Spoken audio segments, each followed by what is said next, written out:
Welcome to Excel Institute of English. Excel Institute of English basic కోర్సును introduce చేయడం జరిగింది. అయితే బేసిక్ కోర్సుకు సంబంధించిన వీడియోస్ కానీ స్క్రిప్ట్ కానీ మీకు అందుబాటులో ఉంటాయి. వాటిని మీరు పరిశీలించి అవగాహన చేసుకొని వాటిని ఉపయోగించి మీరు నిత్య జీవితంలో ఇంగ్లీష్లో మాట్లాడవచ్చు. దానికి ఈ క్లాసులన్నీ ఉపయోగపడతాయి. ఎవరైనా ప్రీవియస్ క్లాస్ని మిస్ అయి ఉంటే ఆ క్లాస్ని ఫాలో అయ్యి ఆ క్లాస్లో ఉన్న లెసన్స్ నేర్చుకొని ఆ తర్వాత ప్రస్తుత క్లాస్ను ఫాలో అవుతుంటే అప్పుడు మొత్తంగా తెలుస్తుంది. అన్ని క్లాసులు కూడా స్టెప్ బై స్టెప్ అన్ని క్లాసులకు సంబంధించిన సమాచారం మీకు అందుతుంది. తద్వారా నేర్చుకోవడం అనేది ఈజీ అవుతుంది. ప్రీవియస్ క్లాస్లో మనం వాంట్ టు స్ట్రక్చర్ను ఉపయోగించి పాజిటివ్ స్టేట్మెంట్స్ ఎలా తయారు చేయాలి, నెగిటివ్ స్టేట్మెంట్ ఎలా తయారు చేయాలి, ఎస్ నో క్వశ్చన్స్ ఎలా ఫ్రేమ్ చేయాలి, డబ్ల్యూహెచ్ క్వశ్చన్స్ ఎలా ఫ్రేమ్ చేయాలని నాకు నేర్చుకున్నాం. ఈ సెషన్లో మనం వాంట్ టు మేక్ అనే స్ట్రక్చర్ను ఉపయోగిద్దాం. Right, want to make. మరి వాంట్ టు మేక్ అనే స్ట్రక్చర్ను ఉపయోగించినప్పుడు తెలుగులో వాక్యాలు ఎలా ఉంటాయంటే, నేను ఒక పని చేయించాలనుకుంటున్నాను అని అర్థాలు వస్తాయి. ఒక పని చేయించాలనుకుంటున్నాను, ఒక పని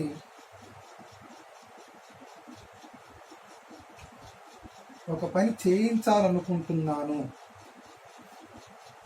ఒక పని చేయించాలనుకుంటున్నాను అనే సందర్భంలో వాంట్ టు మేక్ అనే స్ట్రక్చర్ని ఉపయోగిస్తాం. రైట్, మరి ఈ వాంట్ టు మేక్తో వాక్యాలు ఎలా ఏర్పడతాయి, అందులో ఎలాంటి ఎలిమెంట్స్ని ఉపయోగిస్తామని చూద్దాం. ఫర్ ఎగ్జాంపుల్, మనం గతంలో కూడా చర్చించుకున్నట్లుగా ఒక ఫార్ములా తీసుకుంటే అందులో ఏ అంశాలు వస్తాయి, అట్లాగే ఇక్కడ కూడా చూడండి. సబ్జెక్టులు తీసుకుంటాం. మొదట సబ్జెక్టులు తీసుకుంటే ఏముంటాయి? సబ్జెక్టులు ఐ, వి, యు, దే. ఈ సబ్జెక్టులు ఉన్నాయి. ఈ సబ్జెక్ట్స్ని మనం ఏమంటామంటే ప్లూరల్ సబ్జెక్ట్స్ అంటాం. Plural subject. తర్వాత హీ, షీ, ఇట్, నౌన్. ఈ సబ్జెక్ట్ తీసుకుంటే ఈ సబ్జెక్ట్ మనం సింగులర్ సబ్జెక్ట్స్ అంటాం. సింగులర్ సబ్జెక్ట్స్, ఇవి సబ్జెక్టులు. రైట్, ఇక్కడ సబ్జెక్టులు వచ్చేసాయి. తర్వాత మనకు రావాల్సింది స్ట్రక్చర్. ఆ స్ట్రక్చర్ ఏంటంటే ఇక్కడ వాంట్ టు మేక్ అని చూడండి. Want to make, want to make అనే స్ట్రక్చర్ వస్తుంది. Want to make. రైట్, తర్వాత ప్లూరల్ సబ్జెక్ట్ అయితేనేమో వాంట్ టు మేక్ అనేది అగ్రిమెంట్ అవుతుంది. All plural subject agreement with want to make. అదే సింగులర్ సబ్జెక్ట్స్ అనుకోండి, అప్పుడు వాంట్స్ టు మేక్ అనేది వస్తుంది. వాంట్స్ టు మేక్ ఇలా ఉపయోగించాలి. ఇక్కడ ఓన్లీ పాజిటివ్ స్టేట్మెంట్స్ ఫ్రేమ్ చేసేటప్పుడే ఇలా, మిగతా అన్ని సందర్భాల్లో వాంట్ టు మేక్ వస్తుంది. రైట్, పాజిటివ్ స్టేట్మెంట్స్ తయారు చేసేటప్పుడు మాత్రమే ఈ విధంగా సింగులర్ సబ్జెక్ట్కి సింగులర్ స్ట్రక్చర్, ప్లూరల్ సబ్జెక్ట్కి ప్లూరల్ స్ట్రక్చర్ తీసుకుంటాం. రైట్, ఇలా అయిపోయిన తర్వాత ఇక్కడ మనకి ఆబ్జెక్టులు వస్తాయి. ఆబ్జెక్ట్స్, అక్కడ ఆబ్జెక్ట్స్ ఏమేమి ఉంటాయి? ఇక్కడ సబ్జెక్ట్ ఐ ఉంది. సబ్జెక్ట్ ఐ అనేది ఇక్కడ ఆబ్జెక్ట్ స్థానంలో పోయేసరికి ఏమవుతుంది? మీ అవుతుంది. సబ్జెక్ట్ వి ఉంది, ఆబ్జెక్ట్ స్థానంలో పోయేసరికి ఏమవుతుంది? అజ్ అవుతుంది. ఇక్కడ సబ్జెక్ట్ యు ఉంది, ఆబ్జెక్ట్ స్థానంలో పోయేసరికి ఏమవుతుంది? యు అవుతుంది. అంటే ఇక్కడ రూపం మారదు కానీ అర్థం మారుతుంది. ఇక్కడ సబ్జెక్ట్ స్థానంలో దే ఉంది, ఆబ్జెక్ట్ స్థానంలో పోయేసరికి ఏమవుతుంది? ఇక్కడ దెమ్ అవుతుంది. రైట్, ఇక్కడ సబ్జెక్ట్ హీ ఉంది, ఆబ్జెక్ట్ ప్లస్ పోయేసరికి ఏమవుతుంది? హిమ్ అవుతుంది. ఇక్కడ సబ్జెక్ట్ అనేది షీ ఉంది, ఆబ్జెక్ట్ ప్లేస్ పోయేసరికి ఏమవుతుంది? హర్ అవుతుంది. ఇక్కడ సబ్జెక్ట్ ప్లేస్లో ఉంది ఇట్ ఉంది, ఆబ్జెక్ట్ ప్లేస్ పోయేసరికి ఇట్. అంటే ఇక్కడ కూడా రూపం మారదు, అర్థం మారింది. ఇలా ఇక్కడ సబ్జెక్టులు వచ్చాయి, వాంట్ టు మేక్ అనే స్ట్రక్చర్ తీసుకున్నాం, ఆబ్జెక్టులు కూడా తీసుకున్నాం. ఆ తర్వాత వెర్బు యొక్క మొదటి రూపం V1. వెర్బ్ యొక్క మొదటి రూపం తీసుకుంటాం. అంటే మన వెర్బ్ చార్ట్లో చూస్తే ఆ వెర్బ్ చార్ట్లో ఉన్న మొదటి వెర్బులు అన్నట్టు ఆ వెర్బుని ఇక్కడ ఉపయోగించవచ్చు. ఏ వెర్బును ఉపయోగిస్తే ఆ వెర్బుకు సంబంధించిన అర్థం వస్తుంది. ఇక్కడ వాంట్ టు మేక్ అనే స్ట్రక్చర్ ఉంది కాబట్టి ఈ వాంట్ టు మేక్ అనే స్ట్రక్చర్తో కలిపి వెర్బును ఉపయోగించినప్పుడు ఆ వాంట్ టు మేక్ అనే స్ట్రక్చర్కు సంబంధించిన అర్థం వెర్బు పైన పడి తర్వాత వాక్యాలు ఆ విధంగా ఏర్పడతాయి. ఉదాహరణకు ఒక వెర్బు తీసుకుంటాం. లెర్న్ అంటే నేర్చుకోవడం అని అర్థం వస్తుంది. ఇది స్వతహాగా ఉన్న అర్థం. ఇప్పుడు I want to make them learn అన్నాను అనుకోండి, అప్పుడు ఏమవుతుంది అంటే ఈ వాంట్ టు మేక్ అనే ప్రభావం దేని మీద పడుతుంది? లెర్న్ అనే వెర్బు పైన పడి అప్పుడు నేను వారికి నేర్పించాలనుకుంటున్నాను. అంటే మనం ప్రీవియస్లో చెప్పుకున్నాం కదా, ఒక పని చేయించాలనుకుంటున్నాను అంటే నేర్చుకుంటా అనే అర్థం నేర్పించాలనుకుంటున్నాను ఇలా మారుతుంది. అదే ఈట్ అనుకో తింటాను అని ఉంటుంది, తినిపించాలనుకుంటున్నాను. సింగ్ అనుకో పాడుతానే ఉంటుంది. వాంట్ టు మేక్ స్ట్రక్చర్ పక్కన ఉపయోగించిన అనుకో పాడించాలనుకుంటున్నాను ఇలా వస్తాయి. కాబట్టి ఇప్పుడు చూడండి, ఇక్కడ సబ్జెక్టులు వచ్చాయి, వాంట్ టు మేక్ అనే స్ట్రక్చర్ వచ్చేసింది, ఆబ్జెక్ట్ వచ్చింది, తర్వాత వెర్బు యొక్క మొదటి రూపం. ఇప్పుడు వీటన్నిటిని ఆధారంగా చేసుకొని మనం ఒక ఫార్ములా తయారు చేస్తాం. అది ఎలా ఉంటుందో చూద్దాం. చూడండి, సబ్జెక్ట్ ప్లస్ సబ్జెక్ట్ వచ్చేసింది, తర్వాత ఇక్కడ want to oblique wants to plus make plus object plus V1 verb యొక్క మొదటి రూపం ఇలా ఉంటుంది. అంటే ఇప్పుడు మనం తయారు చేయబోయే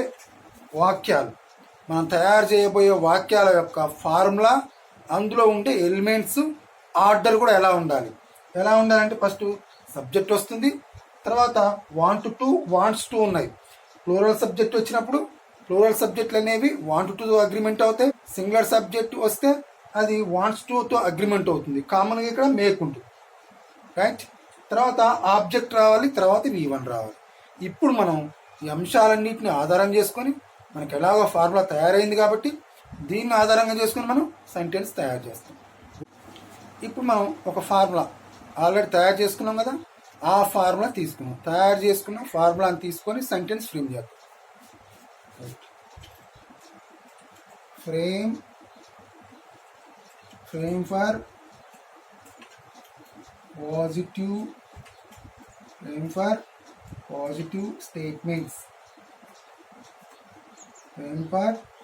positive statements.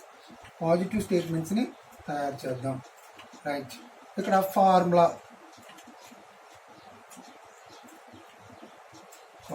దీన్ని మనం ఏమనుకున్నాం, అందులో ఉపయోగించే స్ట్రక్చర్ కూడా అనవచ్చు ఇలా. ఇప్పుడు మనం ఫార్ములా తీసుకుందాం. ఫార్ములా చూడండి, subject plus want to oblique wants to plus make plus object plus verb యొక్క మొదటి రూపం.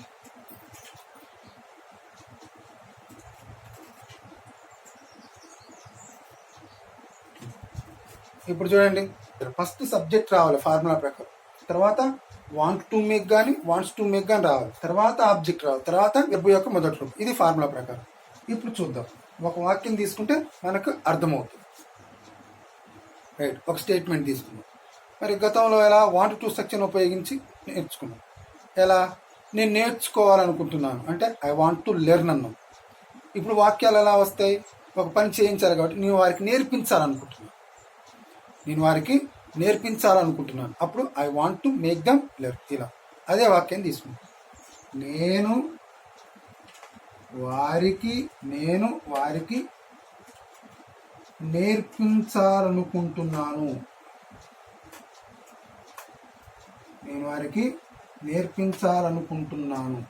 ఇలా ఉంది. ఇందులో నేను అనేది ఏంటి? సబ్జెక్ట్. కాబట్టి ఇక్కడ ఫార్ములా ప్రకారం చూసిన సబ్జెక్ట్ ముందు రావాలి. ఆ తర్వాత నేర్పించాలనుకుంటున్నాను, ఇందులో ఉన్న structure want to make wants to make రావాలి. తర్వాత ఎవరికి అంటే వారికి అంటే ఆబ్జెక్ట్ రావాలి. తర్వాత ఇందులో ఉన్న నేర్పించాలనుకుంటున్నాను. ఇందులో ఉన్న వెర్బ్ ఏంటిది? నేర్పించాలనుకోవడం. నేర్పించాలంటే వెర్బ్ ఏంటిది? లెర్న్. ఇప్పుడు ఈ తెలుగు వాక్యం చూస్తే ఇందులో నేను అనేది ఏంటిది? సబ్జెక్ట్. కాబట్టి ఐ వస్తుంది. సబ్జెక్ట్ ఐ వచ్చినప్పుడు దేంతో అగ్రిమెంట్ అవుతుంది? మనం ఇంతకుముందు చూసుకున్నాం. ఇక్కడ సబ్జెక్ట్ ఐ కానీ, వి కానీ, యు కానీ, దే, ఈ సబ్జెక్టులు వచ్చినప్పుడు దేంతో అగ్రిమెంట్ అవుతుంది అనుకున్నాం? Want to right. అలాగే సింగులర్ సబ్జెక్ట్ ఉంది. హీ కానీ, షీ కానీ, ఇట్ కానీ, నౌన్ కానీ ఇవి వచ్చినాయి అనుకో, దేంతో అగ్రిమెంట్ అవుతాయి అనుకున్నాం? Wants to. ఇలా. కాబట్టి ఇక్కడ ఐ అనేది ఏ స్ట్రక్చర్తో అగ్రిమెంట్ అవుతుంది అంటే వాంట్ టు మేక్. కాబట్టి ఐ వాంట్ టు మేక్ ఇలా రాస్తాం. అంటే నేర్పించాలనుకుంటున్నానగా అందులో ఉన్న స్ట్రక్చర్ ఏంటిది? Want to make. తర్వాత ఇందులో ఉన్న ఆబ్జెక్ట్ ఏంటిది? మరి నేర్పించాలనుకుంటున్నాం ఎవరికి అంటే ఇక్కడ వారికి. కాబట్టి అది తర్వాత వస్తుంది. I want to make them.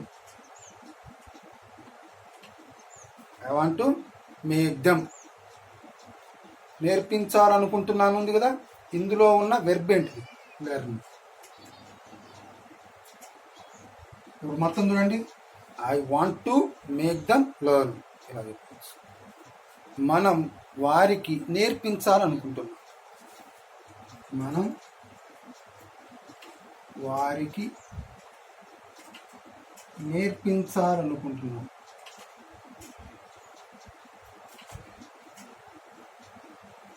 మనం వారికి నేర్పించాలనుకుంటున్నాం. ఇక్కడ మనము అంటే సబ్జెక్ట్ ఏంది? వి. సబ్జెక్ట్ వి వచ్చినప్పుడు దేంతో అగ్రిమెంట్ అవుతుంది? వాంట్ టు మేక్ అనే స్ట్రక్చర్తో అగ్రిమెంట్ అవుతుంది. అంటే ఒక పని చేయాలనుకోవడం. We want to make. Right.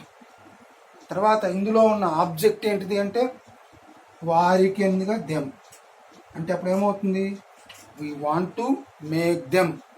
నేర్పించాలనుకుంటున్నాను. అందులో ఉన్న వెర్బ్ ఏంటిది? లెర్న్. ఇప్పుడు మొత్తంగా చెప్పండి. మనం వారికి నేర్పించాలనుకుంటున్నాం అంటే we want to make them learn అలా చెప్పుకోవచ్చు. తర్వాత ఇంకో సబ్జెక్ట్ తీసుకుంటే అర్థమవుతుంది. మీరు వారికి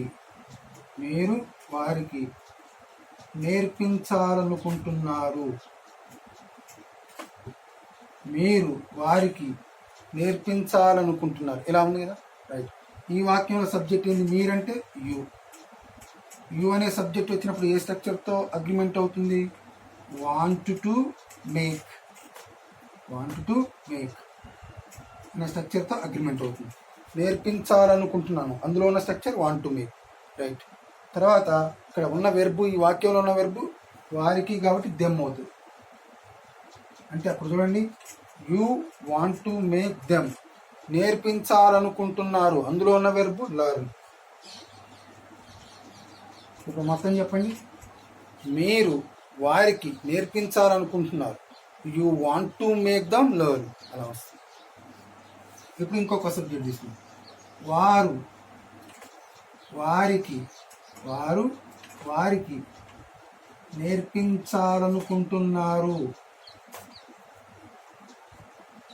వారికి నేర్పించాలనుకుంటున్నారు. ఇలా ఉంది. ఇందులో ఈ వాక్యంలో సబ్జెక్ట్ ఏంది? వారు అంటే దే అనే సబ్జెక్ట్ వస్తుంది. So they agreement with want to. కాబట్టి ఇక్కడ స్ట్రక్చర్ ఏమొస్తుంది? Want to make. నేర్పించాలనుకుంటున్నాను. అందులో ఉన్న స్ట్రక్చర్ వాంట్ టు మేక్. మరి ఈ వాక్యంలో ఉన్న ఆబ్జెక్ట్ వారికి అంటే దెమ్ అని వస్తుంది. They want to make them ఇలా వచ్చింది. నేర్పించాలనుకుంటున్నారు. అందులో వెర్బు లెర్న్. కాబట్టి ఇప్పుడు చూడండి, వారికి నేర్పించాలనుకుంటున్నారంటే they want to make them లెర్న్గా చెప్పుకోవచ్చు మనం. ఇలా. రైట్. ఇంకొక సబ్జెక్ట్ తీసుకుంటే మనకి అర్థమవుతుంది. రైట్. అతడు వారికి నేర్పించాలనుకుంటున్నాడు. అతడు వాళ్ళకి నేర్పించాలనుకుంటున్నాడు. ఈ వాక్యంలో సబ్జెక్ట్ ఏంటిది? అతడు. అతడు అంటే హీ. హీ అనేది singular subject. Singular subject agreement with wants to. కాబట్టి హీ వాంట్స్ టు మేక్ అంటే వాంట్స్ టు మేక్ అనే స్ట్రక్చర్ వచ్చింది. నేర్పించాలనుకుంటున్నాడు, అందులో ఉన్న స్ట్రక్చర్ వాంట్స్ టు మేక్. వారికి అంటే ఆబ్జెక్ట్ ఏమొస్తుంది? దెమ్. రైట్. నేర్పించాలనుకుంటున్నాడు, ఇందులో ఉన్న వెర్బ్ లెర్న్. ఇప్పుడు మొత్తంగా చెప్పండి. అతడు వారికి నేర్పించాలనుకుంటున్నాడు. He wants to make them learn అలా చెప్పచ్చు. ఇంకొక సబ్జెక్ట్ తీసుకుంటాం. ఆమె వారికి నేర్పించాలనుకుంటుంది. ఆమె వారికి నేర్పించాలనుకుంటుంది. ఇలా ఉంది. ఈ వాక్యంలో సబ్జెక్ట్ ఏంది? ఆమె. ఆమె అంటే ఏంటిది? షీ. షీ అనేది singular subject.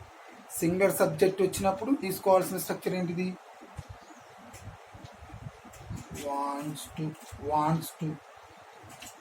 Right. Wants to make. నేర్పించాలనుకుంటుంది, ఇందులో ఉన్న structure wants to make. Right. మరి వారికి అంటే అర్థం ఏమొస్తుంది? Them. She wants to make them. నేర్పించాలనుకుంటుంది, ఇందులో ఉన్న వెర్బ్ లెర్న్. ఇప్పుడు మొత్తం చెప్పండి. ఆమె వారికి నేర్పించాలనుకుంటుంది అంటే she wants to make them learn. ఇలా చెప్పవచ్చు. ఇంకో సబ్జెక్ట్ తీసుకుంటాం. రాము వారికి నేర్పించాలనుకుంటున్నాడు.